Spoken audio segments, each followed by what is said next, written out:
নমস্কার। গল্পসঙ্গীর গল্পের আসরে সকল শ্রোতাবন্ধুকে স্বাগত জানাই। গল্পসঙ্গীর আজকের নিবেদন অমর কথাশিল্পী শরৎচন্দ্র চট্টোপাধ্যায়ের লেখা গল্প বিলাসী।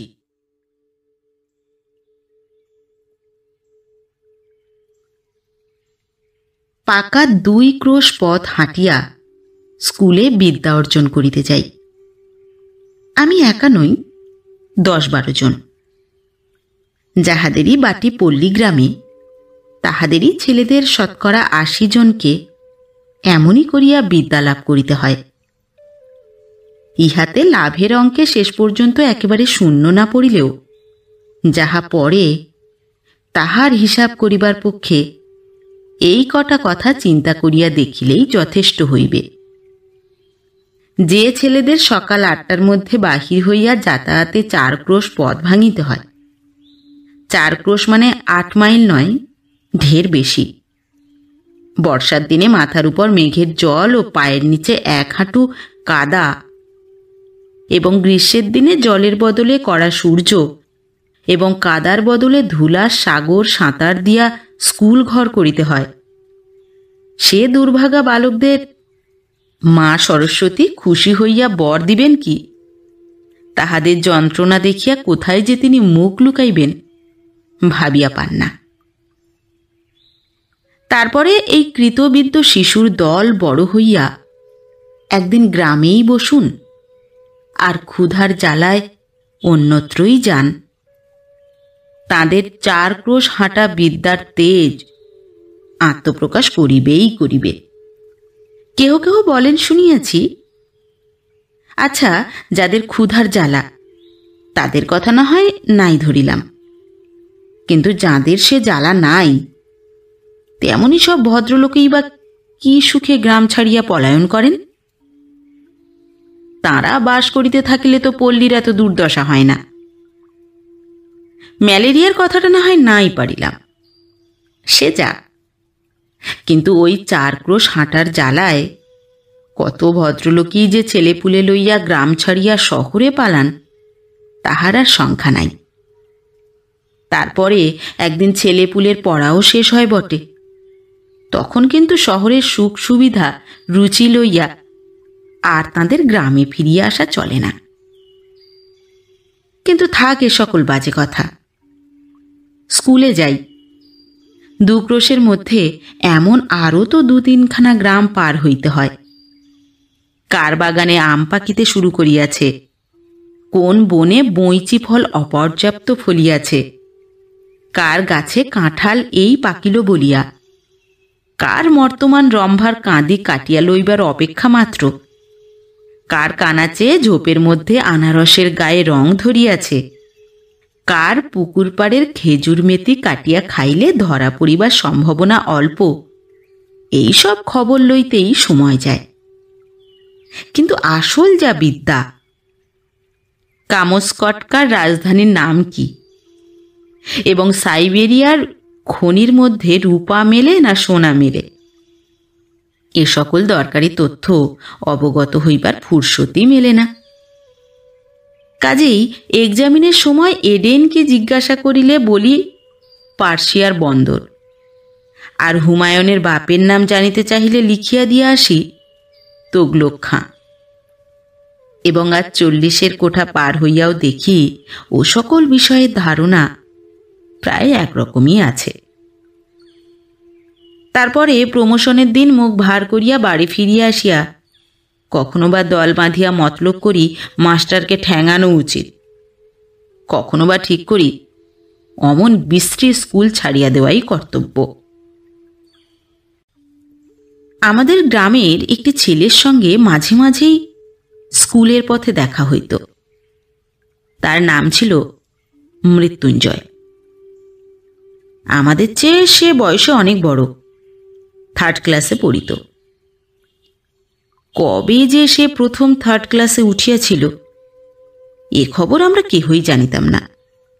সম্ভবত তাহা প্রত্নতাত্ত্বিকের গবেষণার বিষয়। আমরা কিন্তু তাহার ওই থার্ড ক্লাসটাই চিরদিন দেখিয়া আসিয়াছি। তাহার ফোর্থ ক্লাসে পড়ার ইতিহাসও কখনো শুনি নাই, সেকেন্ড ক্লাসে উঠার খবরও কখনো পাই নাই। মৃত্যুঞ্জয়ের বাপ মা ভাই বোন কেহই ছিল না। ছিল শুধু গ্রামের এক প্রান্তে একটা প্রকাণ্ড আম কাঁঠালের বাগান, আর তার মধ্যে একটা পোড়ো বাড়ি, আর ছিল এক জ্ঞাতি খুড়া। খুড়ার কাজ ছিল ভাইপোর নানাবিধ দুর্নাম রটনা করা। সে গাঁজা খায়, সে গুলি খায়, এমনই আরো কত কি। তার আর একটা কাজ ছিল বলিয়া বেড়ানো। ওই বাগানের অর্ধেকটা তার নিজের অংশ, নালিশ করিয়া দখল করার অপেক্ষা মাত্র। অবশ্য দখল একদিন তিনি পাইয়াছিলেন বটে, কিন্তু সে জেলা আদালতের নালিশ করিয়া নয়, উপরের আদালতের হুকুমে। কিন্তু সে কথা পরে হইবে। মৃত্যুঞ্জয় নিজে রাঁধিয়া খাইত, এবং আমের দিনে ওই আম বাগানটা জমা দিয়াই তাহার সারা বৎসরের খাওয়া পড়া চলিত, এবং ভালো করিয়াই চলিত। যেদিন দেখা হইয়াছে সেই দিনই দেখিয়াছি মৃত্যুঞ্জয় ছেঁড়া খোঁড়া মলিন বইগুলি বগলে করিয়া পথের একধার দিয়া নীরবে চলিয়াছে। তাহাকে কখনো কাহারও সহিত যাচিয়া আলাপ করিতে দেখি নাই, বরঞ্চ উপযাচক হইয়া কথা কহিতাম আমরাই। তাহার প্রধান কারণ ছিল এই যে, দোকানের খাবার কিনিয়া খাওয়াইতে গ্রামের মধ্যে তাহার জোড়া ছিল না। আর শুধু ছেলেরাই নয়, কত ছেলের বাপ কতবার যে গোপনে ছেলেকে দিয়া তাহার কাছে স্কুলের মাহিনা হারাইয়া গেছে, বই চুরি গেছে ইত্যাদি বলিয়া টাকা আদায় করিয়া লইত, তাহা বলিতে পারি না। কিন্তু ঋণ স্বীকার করা তো দূরের কথা, ছেলে তাহার সহিত একটা কথা কহিয়াছে এ কথাও কোনো বাপ ভদ্র সমাজে কবুল করিতে চাহিত না। গ্রামের মধ্যে মৃত্যুঞ্জয়ের ছিল এমনই সুনাম।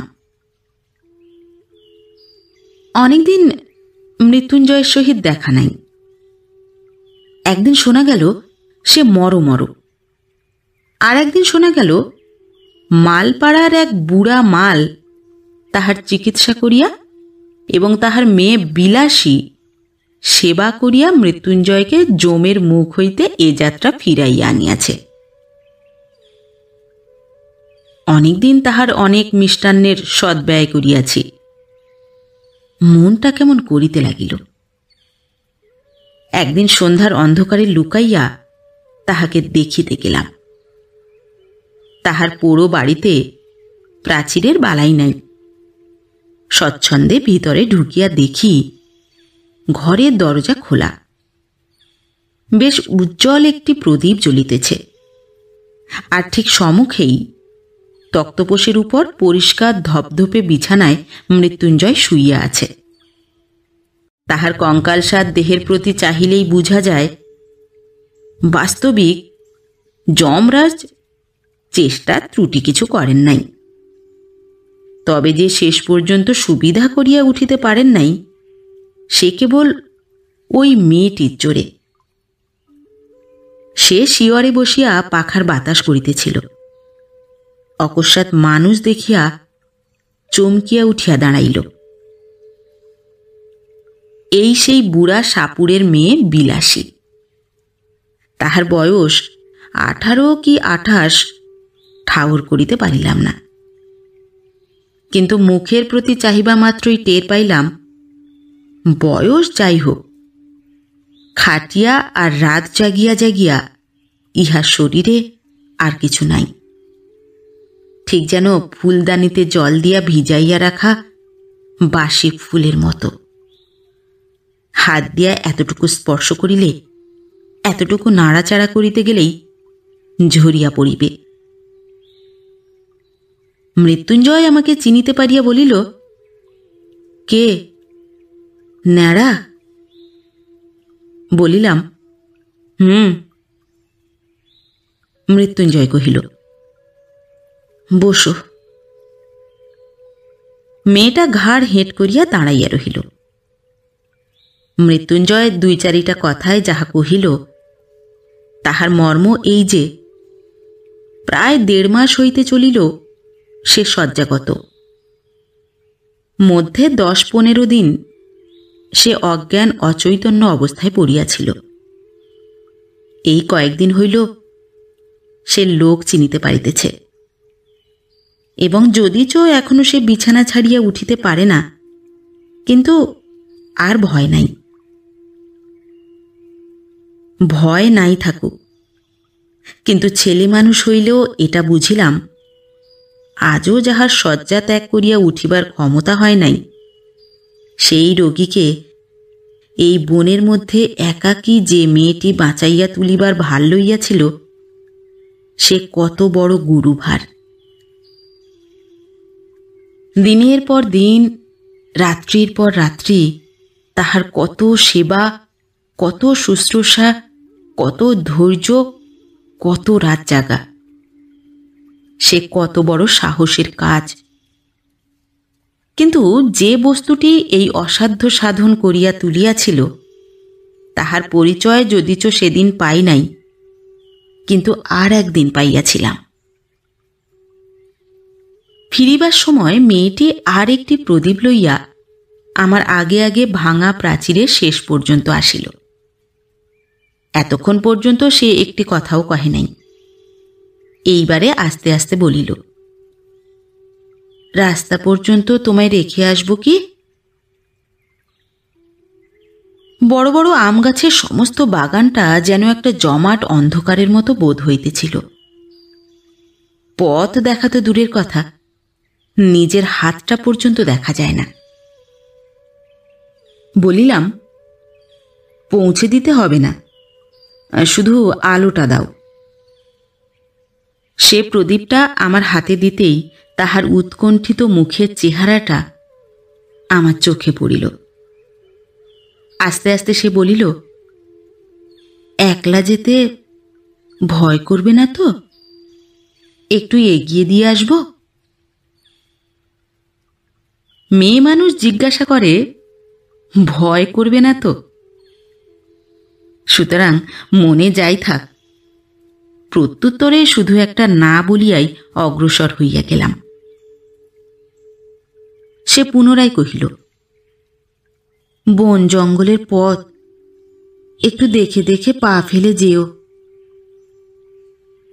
সর্বাঙ্গে কাঁটা দিয়া উঠিল, কিন্তু এতক্ষণে বুঝিলাম উদ্বেগটা তাহার কিসের জন্য, এবং কেন সে আলো দেখাইয়া এই বনের পথটা পার করিয়া দিতে চাহিতেছিল।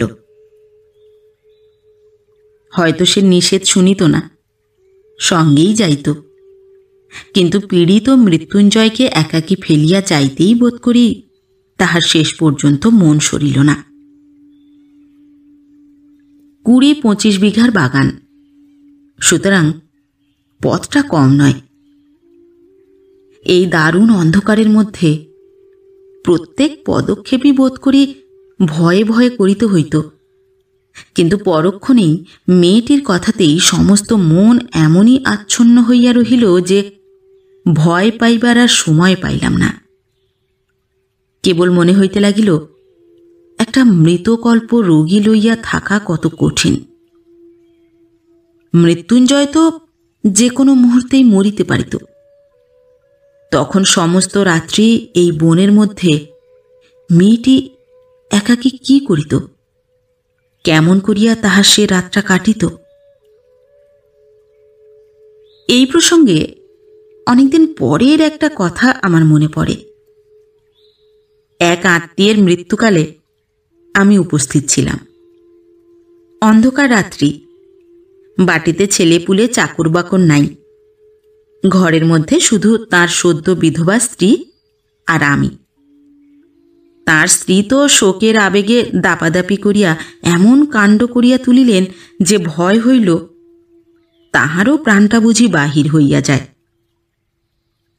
কাঁদিয়া কাঁদিয়া বারবার আমাকে প্রশ্ন করিতে লাগিলেন, তিনি স্বেচ্ছায় যখন সহমরণে যাইতে চাহিতেছেন তখন সরকারের কি, তার যে আর তিলার্ধ বাঁচিতে সাধ নাই, এ কি তাহারা বুঝিবে না? তাহাদের ঘরে কি স্ত্রী নাই? তাহারা কি পাষাণ? আর এই রাত্রেই গ্রামের 5 জনে যদি নদীর তীরের কোনো একটা জঙ্গলের মধ্যে তার সহমরণের জোগাড় করিয়া দেয়, তো পুলিশের লোক জানিবে কি করিয়া? এমনই কত কি। কিন্তু আমার তো আর বসিয়া বসিয়া তার কান্না শুনিলেই চলে না। পাড়ায় খবর দেওয়া চাই, অনেক জিনিস জোগাড় করা চাই। কিন্তু আমার বাহিরে যাইবার প্রস্তাব শুনিয়াই তিনি প্রকৃতস্থ হইয়া উঠিলেন। চোখ মুছিয়া বলিলেন, ভাই, যা হবার সে তো হইয়াছে, আর বাইরে গিয়ে কি হইবে? রাতটা কাটুক না। বলিলাম, অনেক কাজ, না গেলেই যে নয়। তিনি বলিলেন, হোক কাজ, তুমি বসো। বলিলাম, বসলে চলবে না, একবার খবর দিতেই হইবে। বলিয়া পা বাড়াইবা মাত্রই তিনি চিৎকার করিয়া উঠিলেন, ওরে বাপরে, আমি একলা থাকতে পারবো না। কাজেই আবার বসিয়া পড়িতে হইল।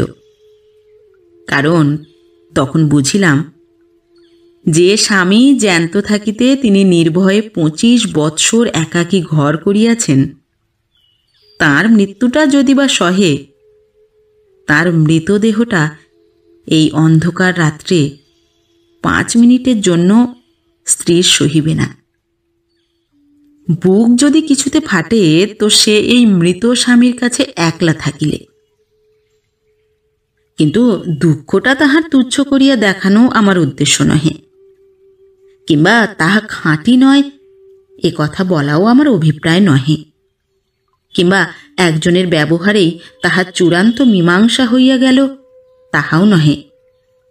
কিন্তু এমন আরও অনেক ঘটনা জানি, যাহার উল্লেখ না করিয়াও আমি এই কথা বলিতে চাই যে শুধু কর্তব্য জ্ঞানের জোরে অথবা বহুকাল ধরিয়া একসঙ্গে ঘর করার অধিকারেই এই ভয়টাকে কোনো মেয়ে মানুষই অতিক্রম করিতে পারে না। ইহা আর একটা শক্তি, যাহা বহু স্বামী স্ত্রী 100 বৎসর একত্রে ঘর করার পরেও হয়তো তাহার কোনো সন্ধানই পায় না।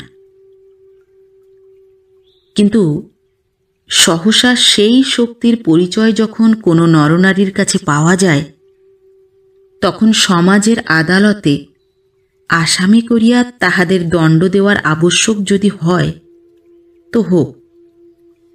কিন্তু মানুষের যে বস্তুটি সামাজিক নয়, সে নিজে যে ইহাদের দুঃখে গোপনে অশ্রু বিসর্জন না করিয়া কোনো মতেই থাকিতে পারে না।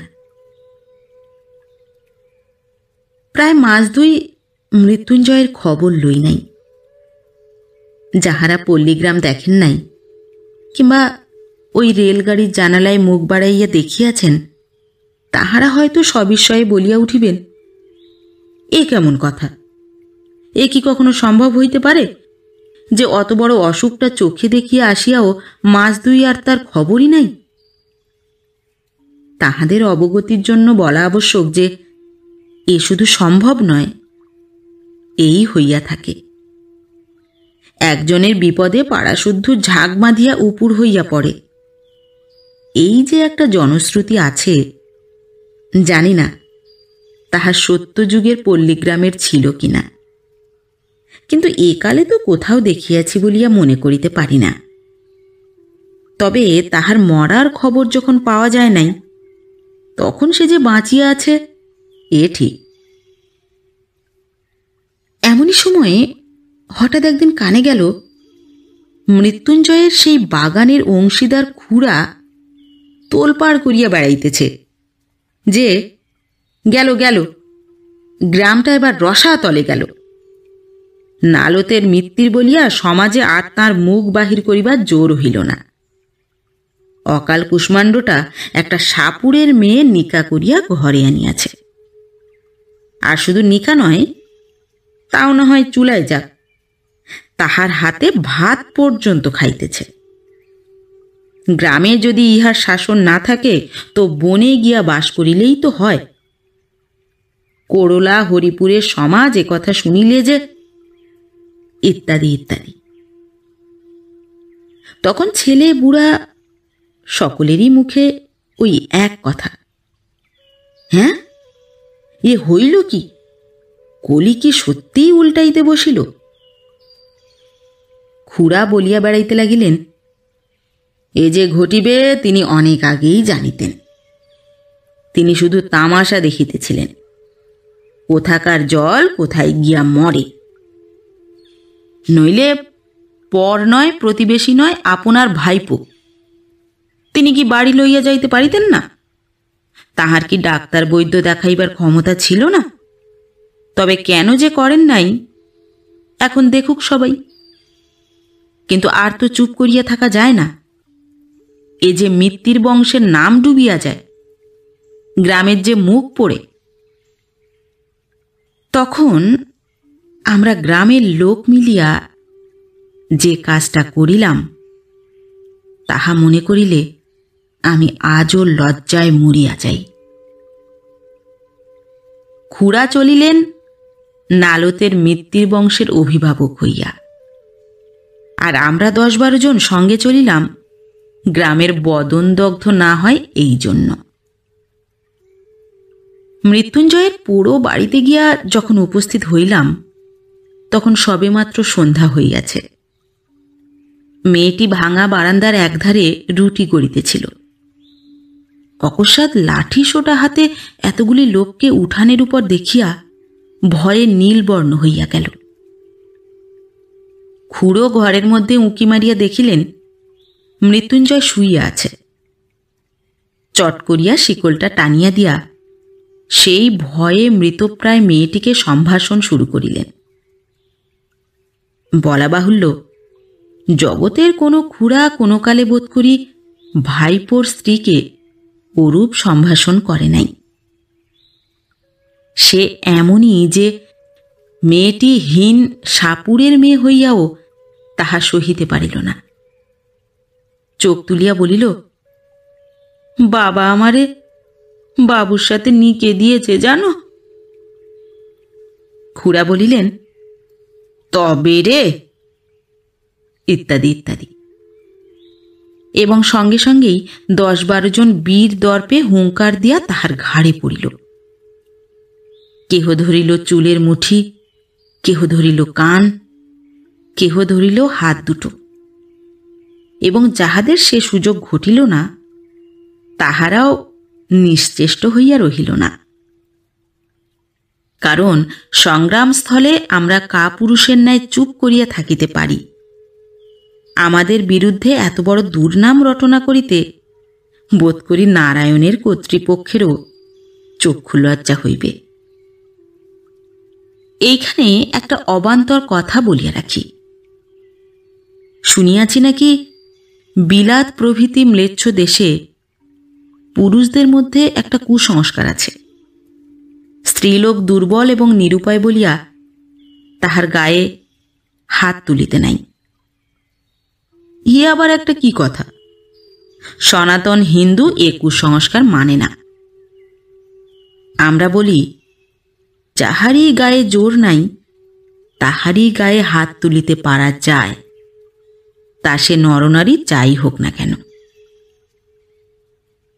মেয়েটি প্রথমেই সেই যা একবার আর্তনাদ করিয়া উঠিয়াছিল, তারপরে একেবারে চুপ করিয়া গেল। কিন্তু আমরা যখন তাহাকে গ্রামের বাহিরে রাখিয়া আসিবার জন্য হিঁচড়াইয়া লইয়া চলিলাম, তখন সে মিনতি করিয়া বলিতে লাগিল, বাবুরা, আমাকে একটিবার ছেড়ে দাও, আমি রুটিগুলো ঘরে দিয়ে আসি। বাইরে শিয়াল কুকুরে খেয়ে যাবে, রোগা মানুষ সমস্ত রাত খেতে পাবে না। মৃত্যুঞ্জয় রুদ্ধ ঘরের মধ্যে পাগলের মতো মাথা কুটিতে লাগিল, দ্বারে পদাঘাত করিতে লাগিল এবং শ্রাব্য অশ্রাব্য ভাষা প্রয়োগ করিতে লাগিল। কিন্তু আমরা তাহাতে তিলার্ধ বিচলিত হইলাম না। স্বদেশের মঙ্গলের জন্য সমস্ত অকাতরে সহ্য করিয়া তাহাকে হিড় হিড় করিয়া টানিয়া লইয়া চলিলাম বলিতেছি, কেননা আমিও বরাবর সঙ্গে ছিলাম। কিন্তু কোথায় আমার মধ্যে একটুখানি দুর্বলতা ছিল, আমি তাহার গায়ে হাত দিতে পারি নাই, বরঞ্চ কেমন যেন কান্না পাইতে লাগিল। সে যে অত্যন্ত অন্যায় করিয়াছে এবং তাহাকে গ্রামের বাহির করাই উচিত বটে, কিন্তু এটাই যে আমরা ভালো কাজ করিতেছি সেও কিছুতে মনে করিলাম না। কিন্তু আমার কথা যাক, আপনারা মনে করিবেন না পল্লীগ্রামে উদারতার একান্ত অভাব, মোটেই না। বরঞ্চ বড়লোক হইলে আমরা এমন সব ঔদার্য প্রকাশ করি যে শুনিলে আপনারা অবাক হইয়া যাইবেন। এই মৃত্যুঞ্জয়টাই যদি না তাহার হাতে ভাত খাইয়া অমার্জনীয় অপরাধ করিত, তা হইলে তো আমাদের এত রাগ হইত না। আর কায়েতের ছেলের সঙ্গে সাপুরের মেয়ের নিকা, এ তো একটা হাসিয়া উড়াইবার কথা। কিন্তু কাল করিল ওই ভাত খাইয়া। হোক না সে 2.5 মাসের রুগী, হোক না সে শয্যাশায়ী, কিন্তু তাই বলিয়া ভাত, লুচি নয়, সন্দেশ নয়, পাঁঠার মাংস নয়, ভাত খাওয়া যে অন্য পাপ, সে তো আর সত্য সত্যই মাপ করা যায় না। তা নইলে পল্লীগ্রামের লোক সংকীর্ণ চিত্ত নয়। 4 ক্রোশ হাঁটা বিদ্যা যেসব ছেলের পেটে, তারাই তো একদিন বড় হইয়া সমাজের মাথা হয়। দেবী বিনা পানির বরে সংকীর্ণতা তাহাদের মধ্যে আসিবে কি করিয়া? এই তো ইহারই কিছুদিন পরে প্রাতঃস্মরণীয় স্বর্গীয় মুখোপাধ্যায় মহাশয়ের বিধবা পুত্রবধূ মনের বৈরাগ্যে বছর 2 কাশীবাস করিয়া যখন ফিরিয়া আসিলেন, তখন নিন্দুকেরা কানাকানি করিতে লাগিল যে অর্ধেক সম্পত্তি ওই বিধবার, এবং পাছে তাহা বেহাত হয় এই ভয়েই ছোটবাবু অনেক চেষ্টা, অনেক পরিশ্রমের পর বৌঠানকে যেখান হইতে ফিরাইয়া আনিয়াছেন সেটা কাশী বটে।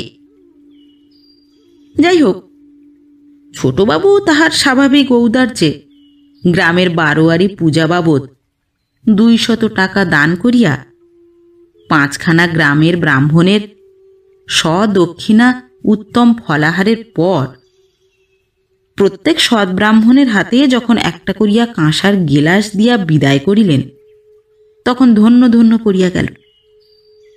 এমনকি পথে আসিতে অনেকেই দেশের এবং দশের কল্যাণের নিমিত্ত কামনা করিতে লাগিলেন, এমন সব যারা বড় লোক, তাদের বাড়িতে বাড়িতে মাসে মাসে এমন সব সদ অনুষ্ঠানের আয়োজন হয় না কেন? কিন্তু যাক, মহত্বের কাহিনী আমাদের অনেক আছে। যুগে যুগে সঞ্চিত হইয়া প্রায় প্রত্যেক পল্লীবাসীর দ্বারেই স্তূপাকার হইয়া উঠিয়াছে। এই দক্ষিণবঙ্গের অনেক পল্লীতে অনেক দিন ঘুরিয়া গৌরব করিবার মতো অনেক বড় বড় ব্যাপার প্রত্যক্ষ করিয়াছি। চরিত্রেই বলো, ধর্মেই বলো, সমাজেই বলো, আর বিদ্যাতেই বলো, শিক্ষা একেবারেই পুরা হইয়া আছে। এখন শুধু ইংরাজকে কষিয়া গালিগালাজ করিতে পারিলেই দেশটা উদ্ধার হইয়া যায়। বৎসরখানেক গত হইয়াছে, মশার কামড় আর সহ্য করিতে না পারিয়া সবেমাত্র সন্ন্যাসীগিরিতে ইস্তফা দিয়া ঘরে ফিরিয়াছি। একদিন দুপুরবেলা ক্রোশ 2 দূরের মালপাড়ার ভিতর দিয়া চলিয়াছি। হঠাৎ দেখি একটা কুটিরের দ্বারে বসিয়া মৃত্যুঞ্জয়। তার মাথায় গেরুয়া রঙের পাগড়ি, বড় বড় দাড়ি চুল, গলায় রুদ্রাক্ষ ও পুঁতির মালা। কে বলিবে এ আমাদের সেই মৃত্যুঞ্জয়? কায়স্থের ছেলে, 1 বছরের মধ্যেই জাত দিয়া একেবারে পুরা দস্তুর সাপুরে হইয়া গেছে। মানুষ কত শীঘ্র যে তাহার 14 পুরুষের যাত্রা বিসর্জন দিয়া আর একটা জাত হইয়া উঠিতে পারে, সে এক আশ্চর্য ব্যাপার। ব্রাহ্মণের ছেলে ম্যাথরানী বিবাহ করিয়া ম্যাথর হইয়া গেছে এবং তাহাদের ব্যবসা অবলম্বন করিয়াছে, এ বোধ করি আপনারা সবাই শুনিয়াছেন। আমি সৎ ব্রাহ্মণের ছেলেকে এন্ট্রান্স পাশ করার পরেও ডোমের মেয়ে বিবাহ করিয়া ডোম হইতে দেখিয়াছি। এখন সে ধুচুনি কুলো বুনিয়া বিক্রয় করে, সুয়ার চড়ায়। ভালো কায়স্থ সন্তানকে কসাইয়ের মেয়ে বিবাহ করিয়া কসাই হইয়া যাইতেও দেখিয়াছি। তাহাকে দেখিয়া কাহার সাধ্য বলে কোনো কালে সে কসাই ভিন্ন আর কিছু ছিল, কিন্তু সকলেরই ওই একই হেতু। আমার তাই তো মনে হয়, এমন করিয়া এত সহজে পুরুষকে যাহারা টানিয়া নামাইতে পারে, তাহারা কি এমনই অবলীলাক্রমে তাহাদের ঠেলিয়া উপরে তুলিতে পারে না? যে পল্লীগ্রামের পুরুষদের সুখ্যাতিতে আজ পঞ্চমুখ হইয়া উঠিয়াছি, গৌরবটা কি একা শুধু তাহাদেরই? শুধু নিজেদের জোরেই এত দ্রুত নিচের দিকে নামিয়া চলিয়াছে। অন্দরের দিক হইতে কি এতটুকু উৎসাহ, এতটুকু সাহায্য আসে না? কিন্তু থাক, ঝোঁকের মাথায় হয়তোবা অনধিকার চর্চা করিয়া বসিব। কিন্তু আমার মুশকিল হইয়াছে এই যে, আমি কোনো মতেই ভুলিতে পারি না দেশের 90 জন নরনারী ওই পল্লীগ্রামেরই মানুষ, এবং সেই জন্য কিছু একটা আমাদের করা চাই। যাক, বলিতেছিলাম যে, দেখিয়া কে বলিবে এ সেই মৃত্যুঞ্জয়। কিন্তু আমাকে সে খাতির করিয়া বসাইল। বিলাসী পুকুরের জল আনিতে গিয়াছিল। আমাকে দেখিয়া সেও ভারী খুশি হইয়া বারবার বলিতে লাগিল, তুমি না আগলালে সে রাত্রিরে আমাকে তারা মেরেই ফেলত। আমার জন্য কত মারই না জানি তুমি খেয়েছিলে। কথায় কথায় শুনিলাম পরদিনই তাহারা এখানে উঠিয়া আসিয়া ক্রমশ ঘর বাঁধিয়া বাস করিতেছে এবং সুখে আছে। সুখে যে আছে এ কথা আমাকে বলার প্রয়োজন ছিল না, শুধু তাহাদের মুখের পানে চাহিয়াই আমি তাহা বুঝিয়াছিলাম। তাই শুনিলাম আজ কোথায় নাকি তাহাদের সাপ ধরার বায়না আছে এবং তাহারা প্রস্তুত হইয়াছে। আমিও অমনি সঙ্গে যাইবার জন্য লাফাইয়া উঠিলাম। ছেলেবেলা হইতেই দুটা জিনিসের উপর আমার প্রবল শখ ছিল।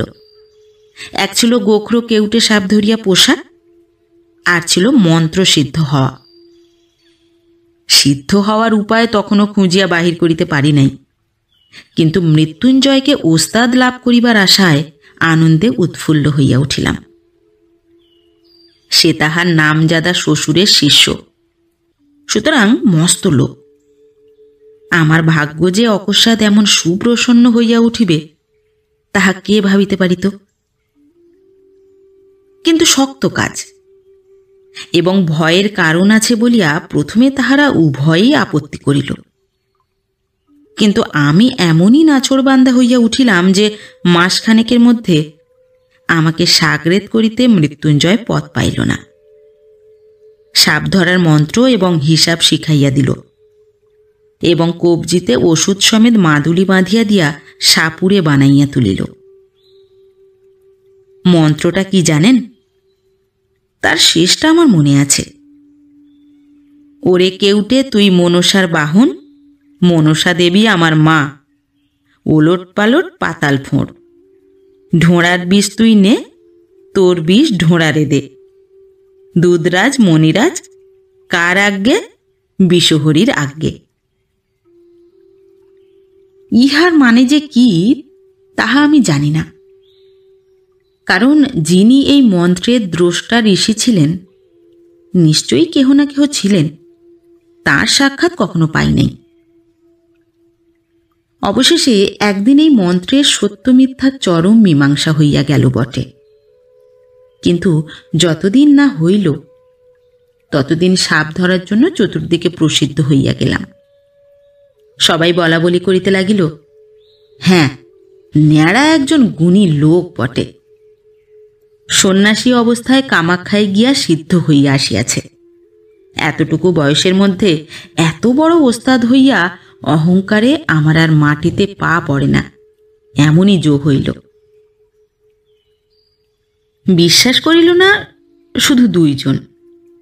আমার গুরু যে, সে তো ভালো মন্দ কোনো কথাই বলিত না, কিন্তু বিলাসী মাঝে মাঝে মুখ টিপিয়া হাসিয়া বলিত, ঠাকুর, এসব ভয়ঙ্কর জানোয়ার, একটু সাবধানে নাড়াচাড়া করো। বস্তুত ২০ দাঁত ভাঙা, সাপের মুখ হইতে বিষ বাহির করা প্রভৃতি কাজগুলা এমনই অবহেলার সহিত করিতে শুরু করিয়াছিলাম যে সেসব মনে পড়িলে আমার আজও গা কাঁপে। আসল কথা হইতেছে এই যে সাপ ধরাও কঠিন নয়, এবং ধরা সাপ ২-৪ দিন হাঁড়িতে পুড়িয়া রাখার পরে তাহার ২০ দাঁত ভাঙাই হোক আর নাই হোক, কিছুতেই কামড়াইতে চাহে না। চক্র তুলিয়া কামড়াইবার ভান করে, ভয় দেখায়, কিন্তু কামড়ায় না। মাঝে মাঝে আমাদের গুরু শিষ্যের সহিত বিলাসী তর্ক করিত। সাপুড়েদের সবচেয়ে লাভের ব্যবসা হইতেছে শিকড় বিক্রি করা, যা দেখাইবা মাত্র সাপ পলাইতে পথ পায় না।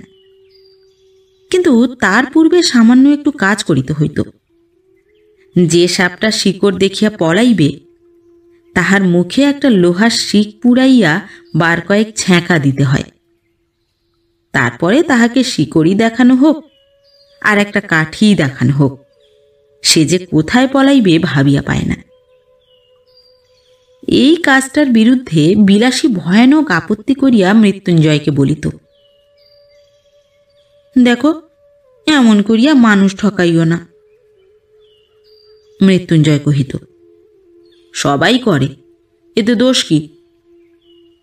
বিলাসী বলিত, করুক গে সবাই, আমাদের তো খাবার ভাবনা নেই, আমরা কেন মিছিমিছি লোক ঠকাতে যাই? আর একটা জিনিস আমি বরাবর লক্ষ্য করিয়াছি, সাপ ধরার বায়না আসিলেই বিলাসী নানা প্রকারে বাধা দিবার চেষ্টা করিত। আজ শনিবার, আজ মঙ্গলবার, এমনই কত কি। মৃত্যুঞ্জয় উপস্থিত না থাকিলে সে তো একেবারেই ভাগাইয়া দিত, কিন্তু উপস্থিত থাকিলে মৃত্যুঞ্জয় নগদ টাকার লোভ সামলাইতে পারিত না। আর আমার তো একরকম নেশার মতো হইয়া দাঁড়াইয়াছিল। নানা প্রকারে তাহাকে উত্তেজিত করিতে চেষ্টা ত্রুটি করিতাম না।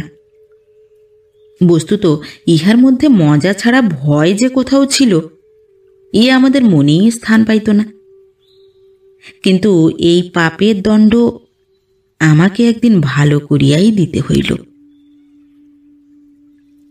সেদিন ক্রোশ ১.৫ দূরে এক গোয়ালার বাড়ি সাপ ধরিতে গিয়াছি।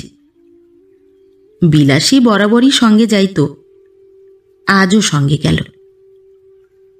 মেটে ঘরের মেঝে খানিকটা খুঁড়িতেই একটা গর্তের চিহ্ন পাওয়া গেল।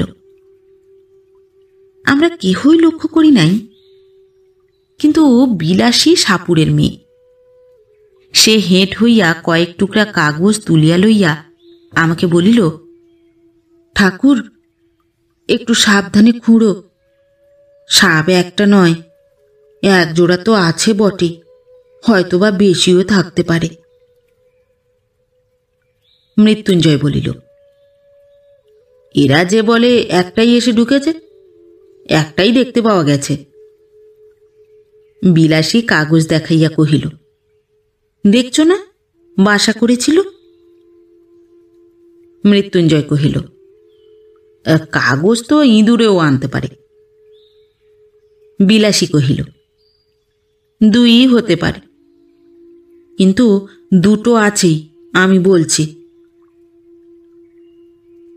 বাস্তবিক বিলাসীর কথাই ফলিল, এবং মর্মান্তিকভাবেই সেদিন ফলিল।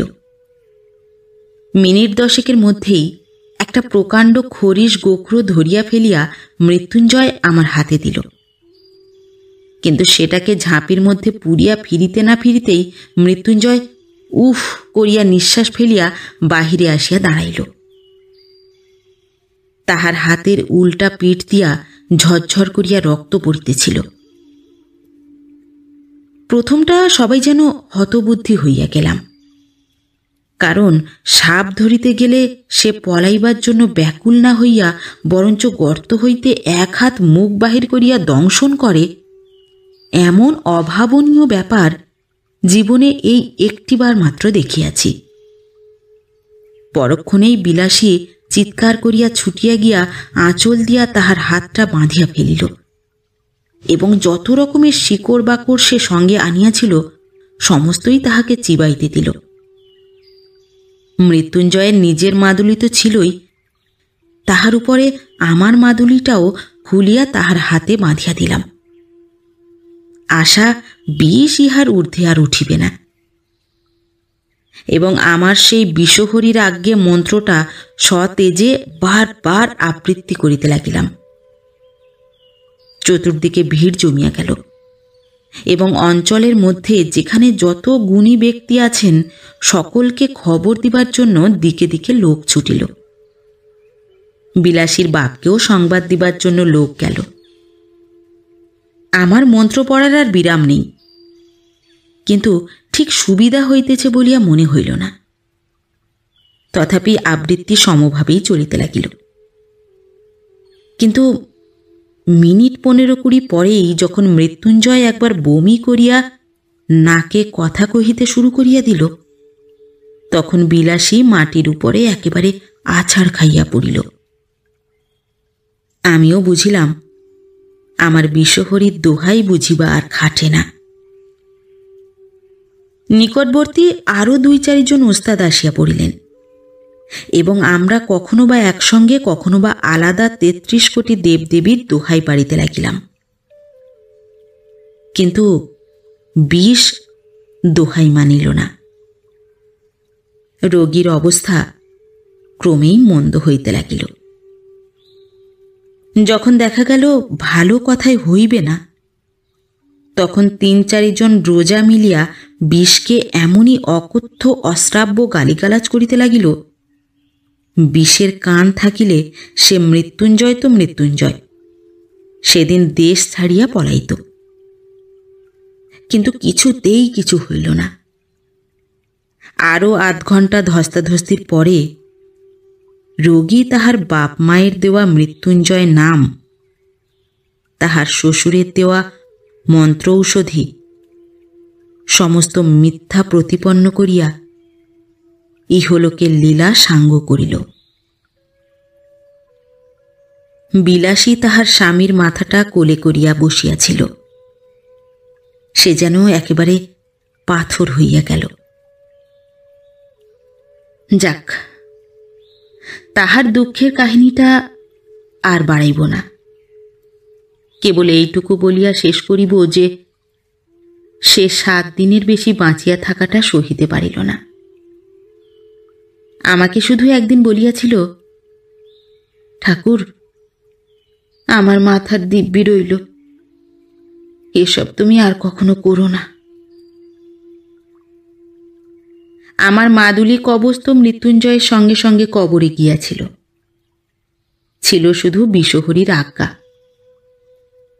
কিন্তু সে আজ্ঞা যে ম্যাজিস্ট্রেটের আজ্ঞা নয়, এবং সাপের বিষ যে বাঙালির বিষ নয়, তাহা আমিও বুঝিয়াছিলাম। একদিন গিয়া শুনিলাম ঘরে তো বিষের অভাব ছিল না, বিলাসী আত্মহত্যা করিয়া মরিয়াছে, এবং শাস্ত্রমতে সে নিশ্চয়ই নরকে গিয়াছে।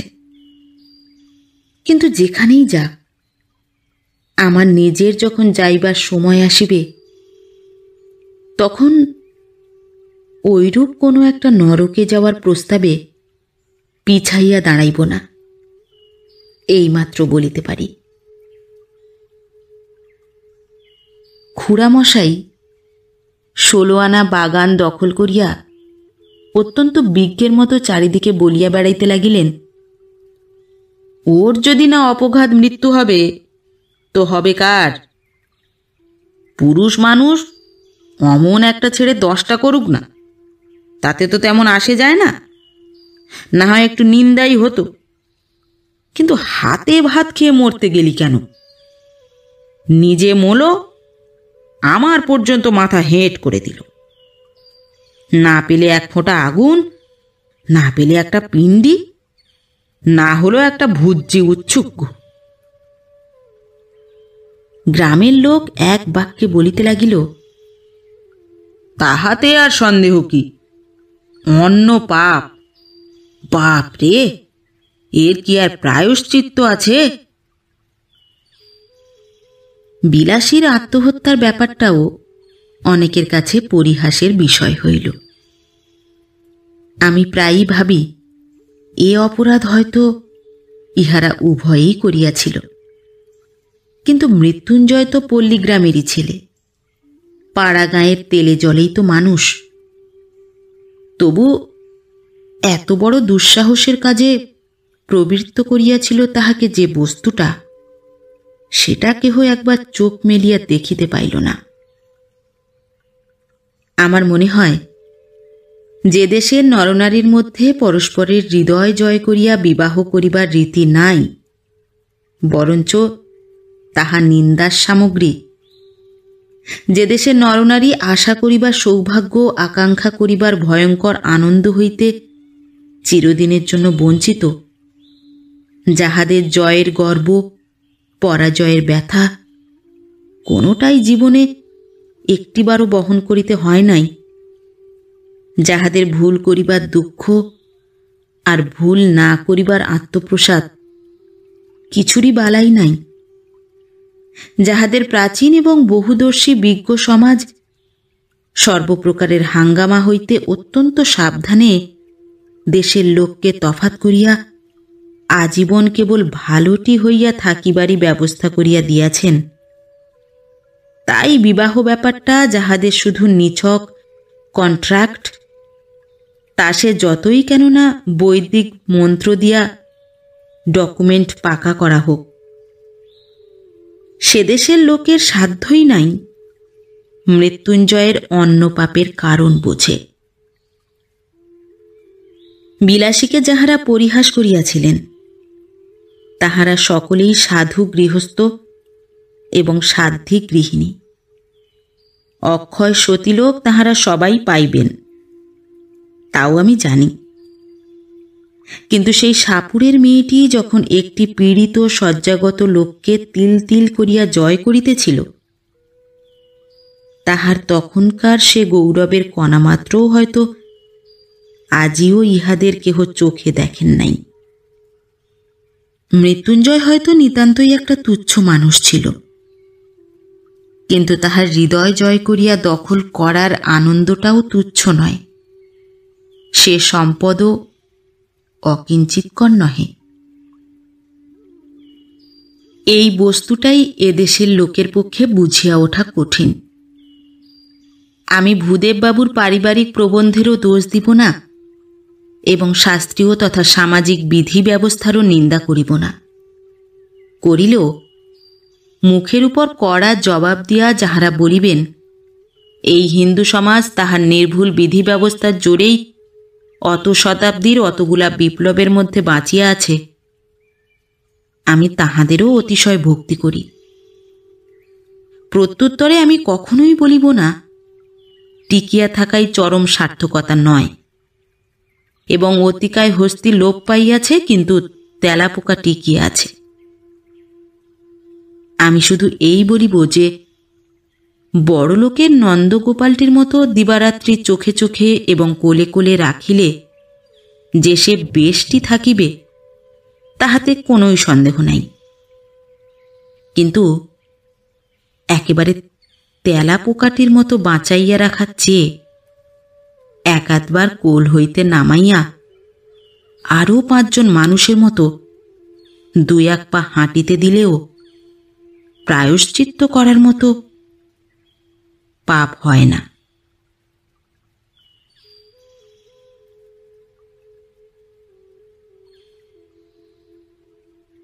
নমস্কার। নতুন একটি গল্প নিয়ে খুব শিগগির ফিরে আসছি।